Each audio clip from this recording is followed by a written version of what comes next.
Nous avons posé nos valises dans le centre du Bénin. Je me trouve à quelques kilomètres de la magnifique forêt de l'Alama. Bienvenue dans Saroul, bonjour. Alors il faut le savoir, cette forêt de l'Alama s'étend sur 18 000 hectares. Tout cela est administré par l'Office national du bois. Et c'est là-bas, dans ce cadre incroyable, que j'ai rendez-vous avec une équipe de gardes forestiers. Alors ils sont sur tous les fronts, contrebandiers, pâturage illicite, préservation des plantations.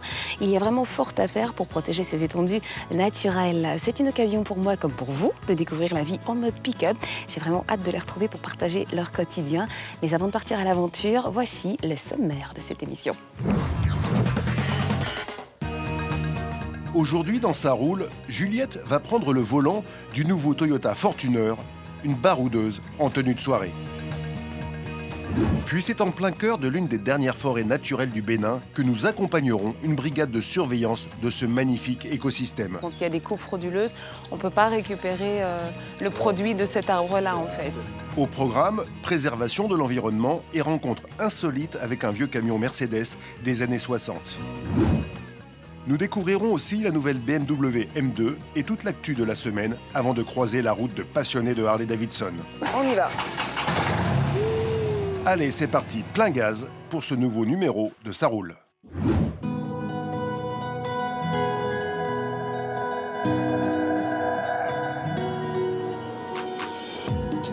Allez, il est temps pour moi de vous présenter le véhicule qui va m'accompagner tout au long de cette aventure. Voici le tout dernier Toyota Fortuner. Alors celui-là, il était temps qu'on le change parce qu'il faut rappeler que la dernière version date de 2009. Alors concernant la calandre avant, on était sur l'ancienne version, sur quelque chose de un petit peu typé off-road. Là, on est sur quelque chose de vraiment beaucoup plus urbain. On a une calandre chromée, mais ça, aujourd'hui, c'est un petit peu la norme. En revanche, ce qui est intéressant, c'est qu'on est sur des optiques à LED. Et ça, pour le coup, c'est vraiment du premium. On passe au profil. Alors, on est sur un véhicule dont la longueur a été augmentée d'à peu près 10 cm. On est sur du 4,80 m aujourd'hui. C'est un véhicule qui est également un petit peu plus large. Et en revanche, il est plus bas. Et ça lui donne un côté un peu plus dynamique. C'est rock'n'roll.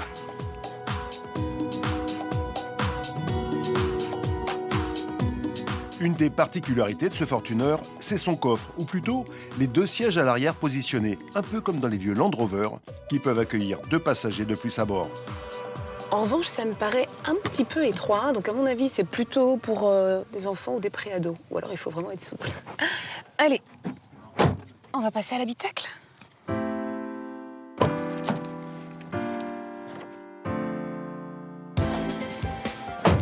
Alors, à l'intérieur de ce véhicule, on constate que Toyota a vraiment fourni de gros efforts.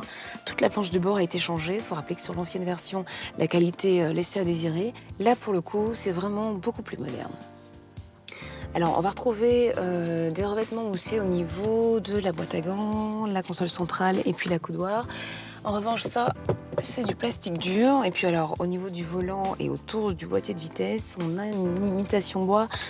Pour le coup, tout ça, ça fait pas vraiment premium. Pour le système multimédia, on est sur un écran tactile de 8 pouces, plutôt réactif. On a accès à tous les réglages de la voiture. En revanche, on est tellement dans le moderne que moi, j'aurais préféré qu'il y ait une molette, histoire de pouvoir naviguer manuellement à l'ancienne, quoi.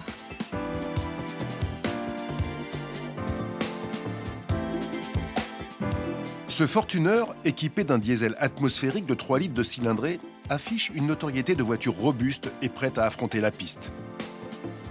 Mais ce 4 cylindres qui développe une puissance de 100 petits chevaux, qu'est-ce que ça donne sur route, Juliette ? Alors, au niveau de la puissance, c'est quand même un petit peu léger, vu le gabarit du véhicule. Par exemple, quand on veut faire des dépassements, il faut vraiment anticiper. Et on est dans une région où il y a beaucoup de circulation et où il y a aussi une conduite un peu rock'n'roll. On a des taxis-motos qui jouent les kamikazes. Donc, dans des moments comme ça, on aurait besoin d'un véhicule un peu plus performant.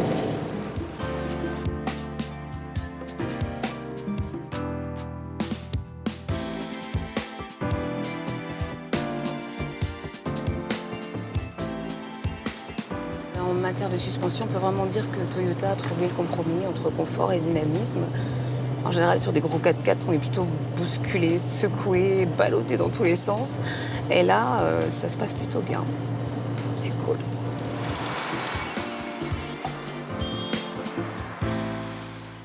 Alors, il y a quand même un raté, c'est sur l'insonorisation du véhicule.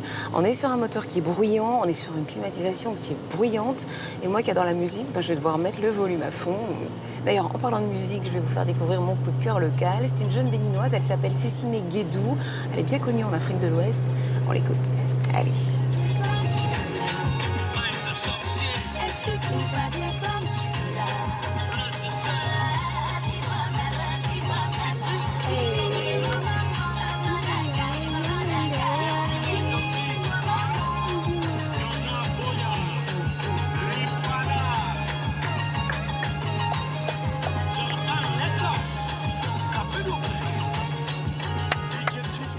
Très sympa ce morceau, Juliette.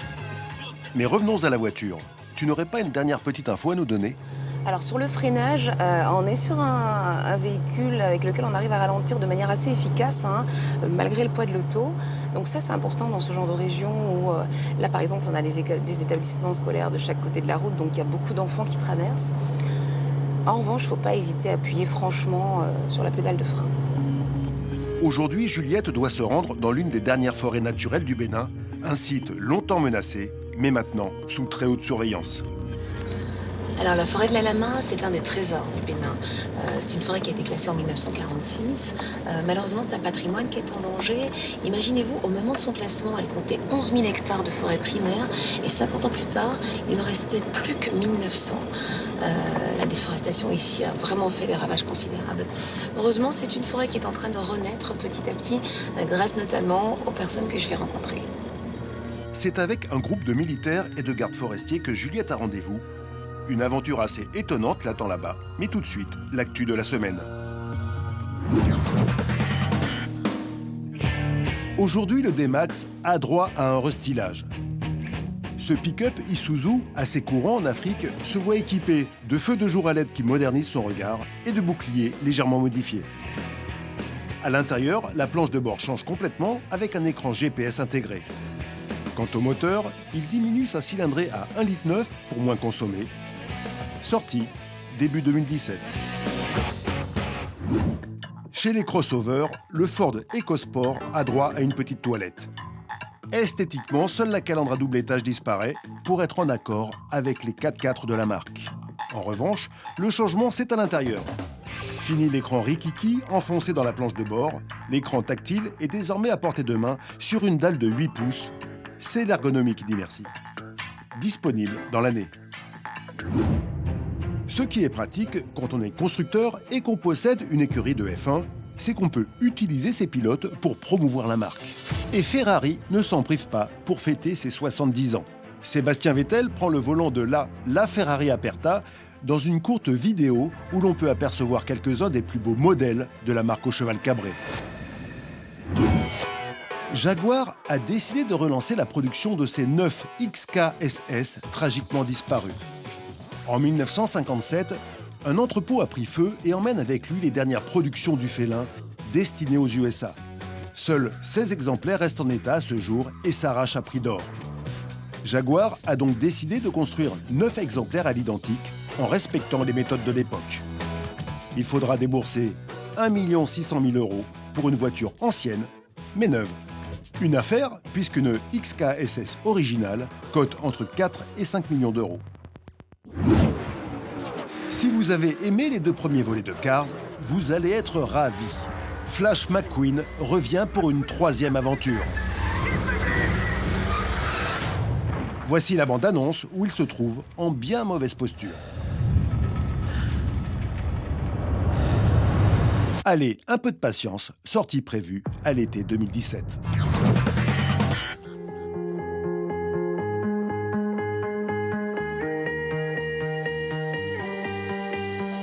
Boécon est une ville située à 150 km au nord de Porto Novo, la capitale du Bénin, mais elle est surtout nichée au milieu des plus grandes forêts naturelles du pays. C'est ici qu'est basée l'unité de protection des plantations, chargée de la surveillance d'un territoire grand de 18 000 hectares. Bonjour. Lieutenant Fognou, je suppose. Bonjour Juliette. Enchantée. Ça va, bonjour messieurs. Madame Juliette, Oui, mon lieutenant. on va essayer de vous relooker. D'accord, vous allez me relooker. Ils vont me relooker. Oui. Là, nous avons une tenue pour vous mieux adaptée. D'accord? Ça, c'est mieux adapté. Oui. Oui. Je crois, D'accord. Bon, maintenant, est-ce que c'est à votre taille? Ça, c'est à vous de voir. Hein. C'est ma taille, ça va être très sexy. Et ça, c'est les bottes. Ça, c'est les bottes. C'est quelle Ouais. pointure? Ça, c'est la pointure 42, je crois. C'est du 42. Moi, Oui. je fais du 39. 39. Super. Bon, là. D'accord, je vais aller me changer et D'accord. puis je vous retrouve ici. Oui. Moi, je vous suis. D'accord. Merci beaucoup. Et le temps presse Juliette, car comme chaque jour, l'équipe des Rangers est prête pour partir en patrouille. Ça y est, lieutenant, je suis équipée. Eh bien, c'est bon, ça peut aller. Ça va? Ça peut aller. c'est Bon. Pas de souci. Ok, je me sens l'âme d'une rappeuse. Ah, on va partir avec ça. Oui. On utilise une pick-up Toyota. D'accord. Ok, pick-up Toyota.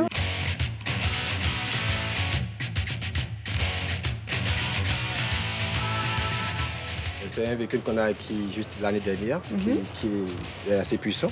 D'accord. Ça nous permet quand même de prendre tout l'équipage. Vous prenez combien d'hommes là? Donc 1, 2, 3, 4, 5, plus 5 à l'intérieur. Voilà. Oui, bon, et derrière, s'il y a un excès, à peu près 6. D'accord, donc 6, 7, 8, 9, 10, oui, vous pouvez partir à 11 quoi, avec le chauffeur. Oui, c'est ça. Oui, c'est ça. Ok, en voiture alors. Allez, c'est parti. Cette version du Toyota Hilux peut embarquer jusqu'à 1 tonne de charge utile, mais pour la patrouille d'aujourd'hui, ils ne seront que 3 à bord. La mission de cette unité créée il y a 34 ans est de préserver le patrimoine que représentent les plantations d'arbres exotiques et la forêt naturelle qui abrite une formidable biodiversité. Au départ, on assistait à une destruction massive de la forêt. Parce que les populations habitaient au cœur même de la Au forêt. cœur de la forêt. Et on assistait à la diminution drastique aussi bien des espèces animales que des espèces végétales. D'accord. Seul moyen d'éloigner les trafiquants, enchaîner les patrouilles de jour comme de nuit sur toutes les pistes de la forêt à bord d'un des 2 pick-up de la brigade. Est-ce que après en termes de suspension, c'est un véhicule qui tient bien les bosses et tout ça? Bon, c'est un véhicule qui est vraiment adapté. Ça nous permet quand même de sortir des crevasses, parce que surtout quand il pleut, Oui. il y a assez de crevasses sur la voie. D'accord, il y a de la boue aussi. Il y a de la boue, facilement on s'en sort. Ok, puis c'est un véhicule qui est assez haut aussi. Qui est hein. assez haut. Un véhicule idéal, Juliette, pour surveiller ces plantations de teck et de gmélina, des bois chers devenus très précieux. Et grâce à une population sensibilisée, pour faire la chasse aux trafiquants, les Rangers ont leurs petites astuces. Au sein de la population, nous avons des indicateurs. D'accord, donc il y a des espions un peu partout. dans la ville. Exactement, pour savoir si... D'accord. Qui laissent traîner leurs oreilles pour savoir s'il y a des gens mal intentionnés. Exactement, c'est D'accord. ça. En règle générale, quels sont les problèmes auxquels vous avez à faire face? Le plus fréquent ici, au niveau de l'office, c'est plutôt les coupes frauduleuses. D'accord. Et donc là, on va où, mon lieutenant? Oui, là maintenant, nous sommes en train de nous diriger vers un lieu où nous avons eu l'information qu'il y a eu des coupes qui ont été faites. D'accord, donc des coupes illégales, vous appelez ça? C'est ça, oui. Donc nous allons faire le constat D'accord. de ces coupes-là.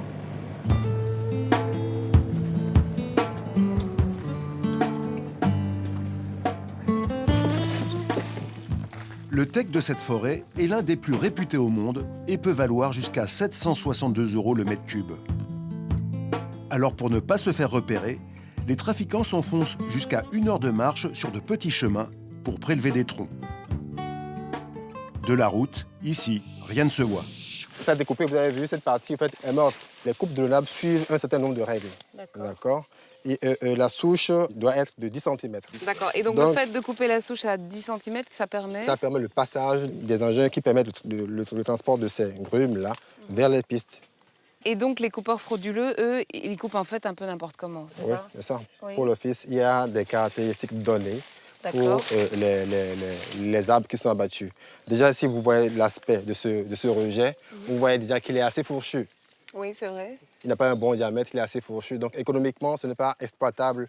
Et en même temps, vous voyez que nous avons des malformations. Le fait qu'il ait mal été coupé, c'est ça? Exactement, c'est ça. D'accord. Donc c'est vraiment un drame en fait. Quand il y a des coupes frauduleuses, on ne peut pas récupérer le produit de cet arbre-là en fait. C'est toute une perte. Économiquement, l'office est perdant. D'accord. Il y a une trentaine d'années, avant la présence des gardes forestiers, cette forêt avait été pillée et rasée à 90%. Aujourd'hui, elle renaît et prospère, mais un autre fléau la guette. C'est ce que va découvrir Juliette après l'essai de la BMW M2 par Stanislas Laroumet.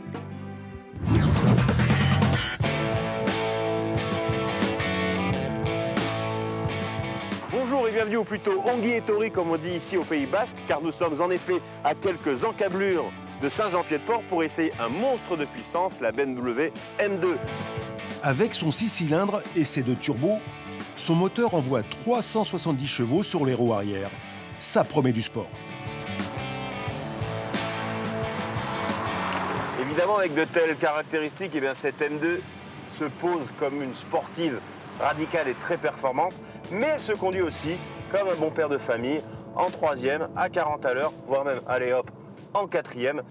Bon, très bien Stan, mais une M2 conduite sérieusement, c'est sportif, non? On pourrait imaginer ici, sur les chaussées détrempées de l'arrière Pays Basque, eh bien, qu'on se fait de grosses chaleurs. Eh bien, c'est pas le cas. La motricité est difficile à prendre en défaut. Mais ce qui est top, mais vraiment top, eh bien, c'est le comportement routier de cette voiture. Et oui, car elle récupère les trains avant et arrière de ses grandes sœurs M3 et M4. La garantie d'une bonne adhérence pour une propulsion. Moi, il y a un truc que j'apprécie beaucoup sur cette M2, c'est que BMW la propose avec une boîte manuelle comme ici, une boîte au maniement vraiment rapide, précis, très sympa. Ça change un peu des boîtes à double embrayage.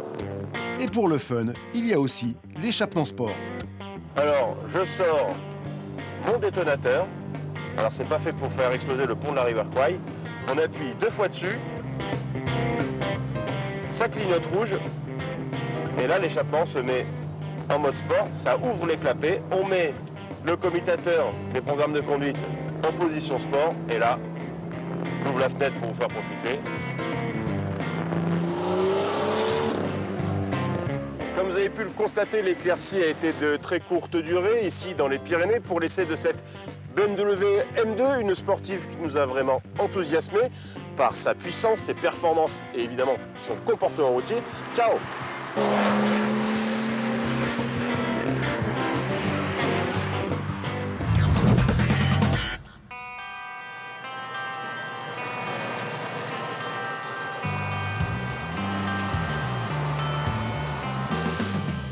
Ce que craignent tous ces hommes, et encore plus durant les périodes sèches, ce sont les incendies qui pourraient détruire ce formidable patrimoine forestier. Waouh. Alors, sergent-chef, ici, on est où? Nous sommes sur le pare-feu d'agrément. Le pare-feu. Le pare-feu d'agrément. C'est C'est-à-dire? une bande que nous nettoyons tout autour de la plantation, bien de nos périmètres, pour éviter l'arrivée des feux. D'accord. Et donc, l'utilité de ces pare-feux, c'est quoi, en fait? C'est pour protéger le périmètre contre l'arrivée des feux. C'est-à-dire si le feu vient, par exemple, de l'extérieur, le feu ne peut pas traverser la bande nue pour rentrer dans notre plantation. Oui, parce qu'il n'y a plus rien à consommer. Il n'y a plus rien à consommer, il n'y a plus de combustible. Voilà. Un des outils pour assurer la sécurité de l'opération, c'est ce vénérable 19 tonnes Mercedes qui emporte dans sa citerne 12 000 litres d'eau. Au milieu des années 60, lorsque Mercedes le produit, il vise entre autres le marché africain. Amortisseurs, châssis et trains roulants sont renforcés, faisant de lui une référence sur toutes les pistes du continent. 50 ans plus tard, il est toujours de service. Mais maintenant, Juliette, pour la bonne cause, c'est à toi de mettre le feu. À vous l'honneur. Allumé. C'est parti. Je vais mettre le feu à la forêt. On ne met pas le feu à la forêt. Mais si, Donc sergent-chef c'est pour Victor, le c'est pas grave, nettoyage c'est une du façon de parler. pare-feu.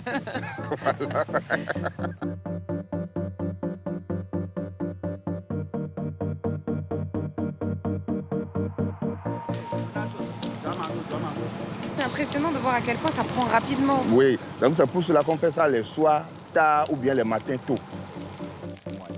Ah là là. C'est comme ça. Je suis désolée, en plus c'est moi qui l'ai allumé. Oui, c'est vous qui avez donné le top. Désormais, même on va mettre une plaque ici pour dire que c'est pare-feu Juliette. Oui, oui, comme ça je reviendrai Oui, voilà. régulièrement au pèlerinage. Pare-feu Juliette.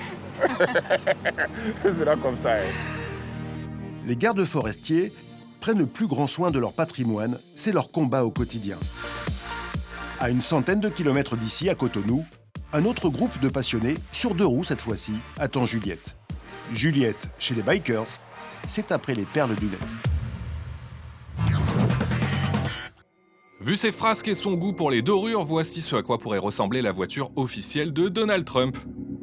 Oui, on vous rassure, ce n'est pas la vraie. Quoique ça pourrait, hein. Il faudrait en plus un petit aileron avec une mèche en or, pour que ce soit parfait. L'idée quand on est perdu comme ça sur la route, ou en dehors d'ailleurs, c'est de ne pas non plus s'entêter. Et puis aussi surtout de regarder où on va. On peut vite se retrouver au fond du trou. Mais pour de vrai. Et voilà, bah ça n'a pas loupé, hein. Je vous l'avais dit en même temps.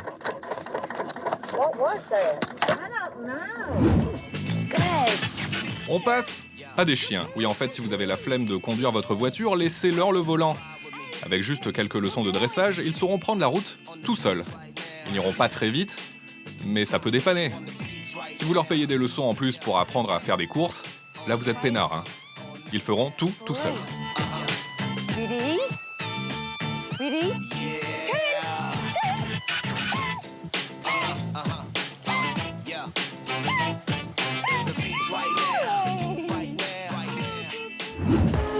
On termine avec des volants de Formule 1. Il n'y a pas que les voitures qui changent au fil du temps, la preuve. Cette vidéo retrace l'évolution de cette pièce mécanique qui se complexifie, se personnalise au fil des ans. Chaque pilote a le sien, alors on lui rajoute des boutons, des commandes. C'est quand même fou, hein, parce qu'avant, ça ne servait qu'à tourner à gauche ou à droite. Aujourd'hui, on dirait plus une manette pour jouer à la console.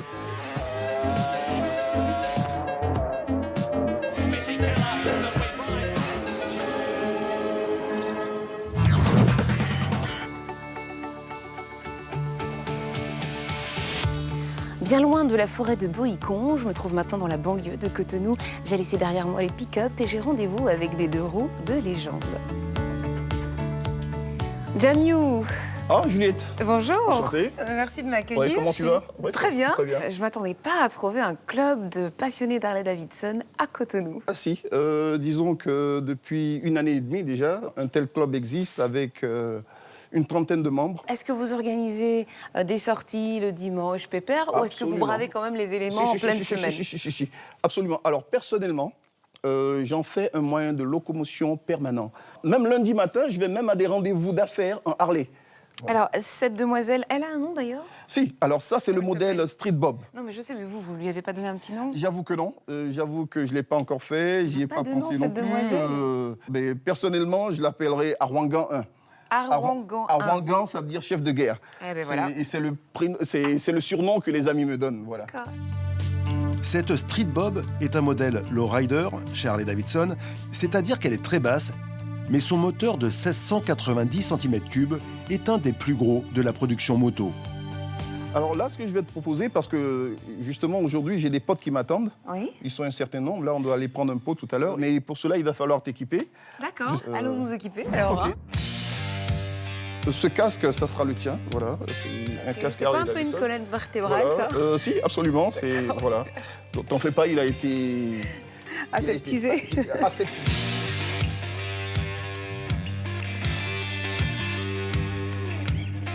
On y va.